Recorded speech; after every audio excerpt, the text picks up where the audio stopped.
మనకు భారతీయ స్వామి వారు మన ముందు ఉన్నటువంటి ప్రత్యక్ష శంకర భగవత్పాదులు వారు ఎక్కడ స్మరించినా ఆయన అనుగ్రహం ఉంటుంది. నేను చాలా కాలం క్రితం ఒక చిన్న విషయం చూశాను. శృంగేరి వెళ్ళినప్పుడు ఒక విషయం చూశాను నేను. ఒక ఆవిడ స్వామివారు పూజ చేస్తుంటే అలా పరవశించి కూర్చుంది. ఆవిడ పెద్ద సైంటిస్ట్. ఆవిడ అమెరికాలో ఉండేది. వాళ్ళ ఆయన ఆవిడిద్దరు ఉండేవారు. వాళ్ళ ఆయనకు ప్రాణాంతకమైనటువంటి అనారోగ్యం వస్తే హాస్పిటల్లో చేర్చితే డాక్టర్లు హోప్లెస్ అని చేతులెత్తి ఆ ప్రయత్నం ఏం చేస్తామన్న సమయంలో ఆవిడ భారతదేశంలో అన్ని దేవాలయాలకి భక్తురాలేదు. ఎవరైనా తను కాపాడతారా అనుకుంటూ కూర్చుంది.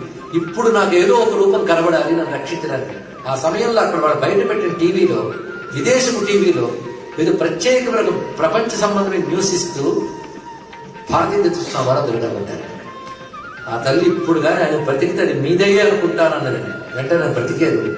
ఆ తల్లి శృంగేరికి అంకితమై నిరంతరం అక్కడ ఆరాధన చేస్తుంది. భారతీయ స్వామి యొక్క స్మరణ అంత గొప్పది. మేము స్వయంగా అనుభవించడం సాక్షాత్ శంకర స్వరూపుడు.